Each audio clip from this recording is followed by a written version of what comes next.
Gênesis capítulo 37. Jacó habitou na terra de Canaã, onde seu pai tinha vivido como estrangeiro. Esta é a história da família de Jacó. Quando José tinha 17 anos, pastoreava os rebanhos com os seus irmãos. Ajudava os filhos de Bila e os filhos de Zilpa, mulheres de seu pai, e contava ao pai a má fama deles. Ora, Israel gostava mais de José do que de qualquer outro filho, porque ele havia nascido em sua velhice, por isso mandou fazer para ele uma túnica longa. Quando seus irmãos viram que o pai gostava mais dele do que de qualquer outro filho, odiaram-no e não conseguiam falar com ele amigavelmente. Certa vez, José teve um sonho e, quando o contou a seus irmãos, eles passaram a odiá-lo ainda mais. Ouçam o sonho que tive, disse-lhes. Estávamos amarrando os feixes de trigo no campo, quando o meu feixe se levantou e ficou em pé, e os seus feixes se ajuntaram ao redor do meu e se curvaram diante dele. Seus irmãos lhe disseram: então você vai reinar sobre nós? Quer dizer que você vai governar sobre nós? E o odiaram ainda mais, por causa do sonho e do que tinha dito. Depois teve outro sonho e o contou aos seus irmãos. Tive outro sonho, e desta vez o sol, a lua e 11 estrelas se curvavam diante de mim. Quando contou ao pai e aos irmãos, o pai o repreendeu e lhe disse: que sonho foi esse que você teve? Será que eu, sua mãe, e seus irmãos viremos a nos curvar até o chão diante de você? Assim seus irmãos tiveram ciúmes dele. O pai, no entanto, refletia naquilo. Os irmãos de José tinham ido cuidar dos rebanhos do pai, perto de Siquém, e Israel disse a José: como você sabe, seus irmãos estão apacentando os rebanhos perto de Siquém. Quero que você vá até lá. Sim, senhor, respondeu ele. Disse-lhe o pai: vá ver se está tudo bem com os seus irmãos e com os rebanhos, e traga-me notícias. Jacó o enviou quando estava no vale de Hebrom. Mas José se perdeu quando se aproximava de Siquém, e um homem o encontrou vagueando pelos campos e lhe perguntou: que é que você está procurando? Ele respondeu: procuro meus irmãos. Pode me dizer onde eles estão apacentando os rebanhos? Respondeu o homem: eles já partiram daqui. Eu os ouvi dizer: vamos para Dotã. Assim José foi em busca dos seus irmãos e os encontrou perto de Dotã. Mas eles o viram de longe, antes que chegasse, planejaram matá-lo. Lá vem aquele sonhador, diziam uns aos outros. É agora. Vamos matá-lo e jogá-lo num destes poços, e diremos que um animal selvagem o devorou. Veremos então o que será dos seus sonhos. Quando Ruben ouviu isso, tentou livrá-lo das mãos deles, dizendo: não lhe tiremos a vida. E acrescentou: não derramem sangue. Joguem-no naquele poço no deserto, mas não toquem nele. Ruben propôs isso com a intenção de livrá-lo e levá-lo de volta ao pai. Chegando José, seus irmãos lhe arrancaram a túnica longa, agarraram-no e o jogaram no poço, que estava vazio e sem água. Ao se assentarem para comer, viram ao longe uma caravana de ismaelitas que vinha de Gileade. Seus camelôs estavam carregados de especiarias, bálsamo e mirra, que eles levavam para o Egito. Judá disse então a seus irmãos: que ganharemos se matarmos o nosso irmão e escondermos o seu sangue? Vamos vendê-lo aos ismaelitas. Não tocaremos nele, afinal é nosso irmão, é nosso próprio sangue. E seus irmãos concordaram. Quando os mercadores ismaelitas de Midian se aproximaram, seus irmãos tiraram José do poço e o venderam por 20 peças de prata aos ismaelitas, que o levaram para o Egito. Quando Ruben voltou ao poço e viu que José não estava lá, rasgou suas vestes e, voltando a seus irmãos, disse: o jovem não está lá. Para onde irei agora? Então eles mataram um bode, mergulharam no sangue a túnica de José e a mandaram ao pai com este recado: achamos isto. Veja se é a túnica de teu filho. Ele a reconheceu e disse: é a túnica de meu filho. Um animal selvagem o devorou. José foi despedaçado. Então Jacó rasgou suas vestes, vestiu-se de pano de saco e chorou muitos dias por seu filho. Todos os seus filhos e filhas vieram consolá-lo, mas ele recusou ser consolado, dizendo: não. Chorando descerei à sepultura para junto de meu filho. E continuou a chorar por ele. Nesse meio tempo, no Egito, os midianitas venderam José a Potifar, oficial do faraó e capitão da guarda. Gênesis capítulo 38. Por essa época, Judá deixou seus irmãos e passou a viver na casa de um homem de Adulão, chamado Irá. Ali Judá encontrou a filha de um cananeu chamado Suá, e casou-se com ela. Ele a possuiu, ela engravidou e deu à luz um filho, ao qual ele deu o nome de Er. Tornou a engravidar, teve um filho e deu-lhe o nome de Onã. Quando estava em Quisibe, ela teve ainda outro filho e chamou Selá. Judá escolheu uma mulher chamada Tamar, para Er, seu filho mais velho. Mas o Senhor reprovou a conduta perversa de Er, filho mais velho de Judá, e por isso o matou. Então Judá disse a Onã: Case-se com a mulher do seu irmão, cumpra as suas obrigações de cunhado para com ela e dê uma descendência a seu irmão. Mas Onã sabia que a descendência não seria sua, já sim, toda vez que possuía a mulher do seu irmão, derramava o sêmen no chão para evitar que seu irmão tivesse descendência. O Senhor reprovou o que ele fazia, e por isso o matou também. Disse então Judá à sua nora Tamar: Mor como viúva na casa de seu pai até que o meu filho Selá cresça, porque pensou, ele também poderá morrer, como seus irmãos. Assim Tamar foi morar na casa do pai. Tempos depois morreu a mulher de Judá, filha de Suá.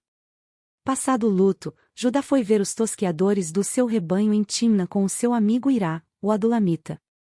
Quando foi dito a Tamar: Seu sogro está a caminho de Timna para tosquear suas ovelhas, ela trocou suas roupas de viúva, cobriu-se com um véu para se disfarçar e foi sentar-se à entrada de Enaim, que fica no caminho de Timna. Ela fez isso porque viu que, embora Selá já fosse crescido, ela não lhe tinha sido dada em casamento. Quando a viu, Judá pensou que fosse uma prostituta, porque ela havia encoberto o rosto. Não sabendo que era sua nora, dirigiu-se a ela, à beira da estrada, e disse: Venha cá, quero deitar-me com você. Ela lhe perguntou: O que você me dará para deitar-se comigo? Disse ele: Eu lhe mandarei um cabritinho do meu rebanho. E ela perguntou: Você me deixará alguma coisa como garantia até que o mande? Disse Judá: Que garantia devo dar-lhe? Respondeu ela: O seu selo com o cordão, e o cajado que você tem na mão. Ele os entregou e a possuiu, e Tamar engravidou dele. Ela se foi, tirou o véu e tornou a vestir as roupas de viúva. Judá mandou o cabritinho por meio de seu amigo adulamita, a fim de reaver da mulher sua garantia, mas ele não a encontrou, e perguntou aos homens do lugar: Onde está a prostituta cultual que costuma ficar à beira do caminho de Enaim? Eles responderam: Aqui não há nenhuma prostituta cultual. Assim ele voltou a Judá e disse: Não a encontrei. Além disso, os homens do lugar disseram que lá não há nenhuma prostituta cultual. Disse Judá: Fique ela com o que lhe dei. Não quero que nos tornemos motivo de zombaria. Afinal de contas, mandei a ela este cabritinho, mas você não a encontrou. Cerca de 3 meses mais tarde, disseram a Judá: Sua nora Tamar prostituiu-se, e na sua prostituição ficou grávida. Disse Judá: Tragam-na para fora e queimem-na viva. Quando ela estava sendo levada para fora, mandou o seguinte recado ao sogro: Estou grávida do homem que é dono destas coisas. E acrescentou: Veja se o Senhor reconhece a quem pertencem este selo, este cordão e este cajado.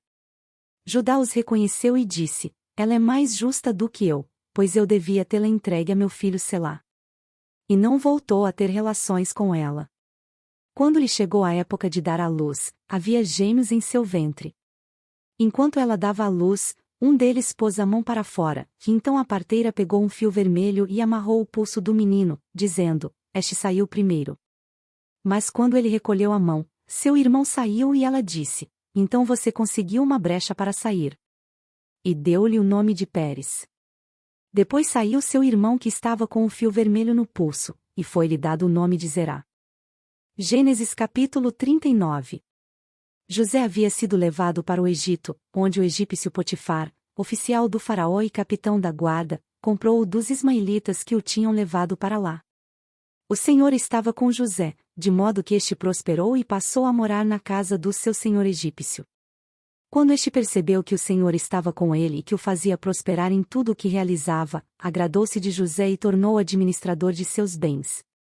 Potifar deixou a seu cuidado a sua casa e lhe confiou tudo o que possuía. Desde que o deixou cuidando de sua casa e de todos os seus bens, o Senhor abençoou a casa do egípcio por causa de José.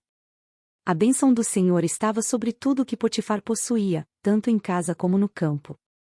Assim, deixou ele aos cuidados de José tudo o que tinha, e não se preocupava com coisa alguma, exceto com sua própria comida. José era atraente e de boa aparência, e, depois de certo tempo, a mulher do seu senhor começou a cobiçá-lo e o convidou: venha, deite-se comigo. Mas ele se recusou e lhe disse: meu senhor não se preocupa com coisa alguma de sua casa, e tudo o que tem deixou aos meus cuidados. Ninguém desta casa está acima de mim. Ele nada me negou, a não ser a senhora, porque é a mulher dele. Como poderia eu, então, cometer algo tão perverso e pecar contra Deus? Assim, embora ela insistisse com José dia após dia, ele se recusava a deitar-se com ela e evitava ficar perto dela. Um dia ele entrou na casa para fazer suas tarefas, e nenhum dos empregados ali se encontrava. Ela o agarrou pelo manto e voltou a convidá-lo: vamos, deite-se comigo. Mas ele fugiu da casa, deixando o manto na mão dela. Quando ela viu que, ao fugir, ele tinha deixado o manto em sua mão, chamou os empregados e lhes disse: vejam, este hebreu nos foi trazido para nos insultar. Ele entrou aqui e tentou abusar de mim, mas eu gritei. Quando me ouviu gritar por socorro, largou seu manto ao meu lado e fugiu da casa. Ela conservou o manto consigo até que o senhor de José chegasse em casa. Então repetiu-lhe a história: aquele escravo hebreu que você nos trouxe aproximou-se de mim para me insultar. Mas, quando gritei por socorro, ele largou seu manto ao meu lado e fugiu. Quando seu senhor ouviu o que a sua mulher lhe disse: foi assim que o seu escravo me tratou, ficou indignado. Mandou buscar José e lançou-o na prisão em que eram postos os prisioneiros do rei. José ficou na prisão, mas o Senhor estava com ele e o tratou com bondade, concedendo-lhe a simpatia do carcereiro. Por isso o carcereiro encarregou José de todos os que estavam na prisão, e ele se tornou responsável por tudo o que lá sucedia. O carcereiro não se preocupava com nada do que estava a cargo de José, porque o Senhor estava com José e lhe concedia bom êxito em tudo o que realizava. Gênesis capítulo 40. Algum tempo depois, o copeiro e o padeiro do rei do Egito fizeram uma ofensa ao seu senhor, o rei do Egito. O faraó irou-se com os dois oficiais, o chefe dos copeiros e o chefe dos padeiros, e mandou prendê-los na casa do capitão da guarda, na prisão em que José estava. O capitão da guarda os deixou aos cuidados de José, que o servia. Depois de certo tempo, o copeiro e o padeiro do rei do Egito, que estavam na prisão, sonharam. Cada um teve um sonho, ambos na mesma noite, e cada sonho tinha a sua própria interpretação. Quando José foi vê-los na manhã seguinte, notou que estavam abatidos. Por isso perguntou aos oficiais do faraó que também estavam presos na casa do seu senhor: por que hoje vocês estão com um semblante triste? Eles responderam: tivemos sonhos, mas não há quem os interprete. Disse-lhes José: não são de Deus as interpretações? Contei-me os sonhos.